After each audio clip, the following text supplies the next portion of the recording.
దేశానికి వచ్చినాం. ఏటి ఆ శుభవార్త అంటే యేసుక్రీస్తు ప్రభువని, ఆయన మన కోసము ఈ భూమి మీదకి వచ్చినాడని మనము తెలుసుకోవడానికి, actually why Jesus came into this earth, why he crucified, why he risen and gone to haven.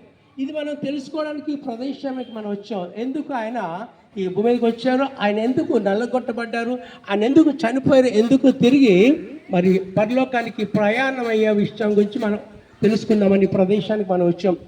ఆయన నజరేయుని క్రీస్తు, ఆయన యేసు ప్రభు వారు ఈ భూమి మీదకి నీ కొరకు నా కొరకు ఈ భూప్రపంచం కొరకు వచ్చినారు.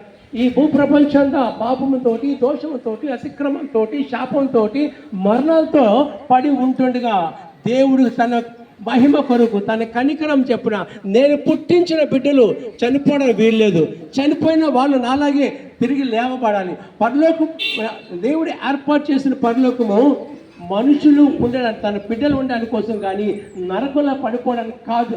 అందుగురించి ఆయన పరలోకాన్ని సృష్టించాడు. సో మనం చనిపోతే తిరిగి పరలోకం వెళ్ళాలి అంటే మనం ప్రభువు వెంబడించాలి. ఎందుకు వెంబడించాలంటే ఆయనే సత్యము, మార్గము, జీవం ఉన్నాడు.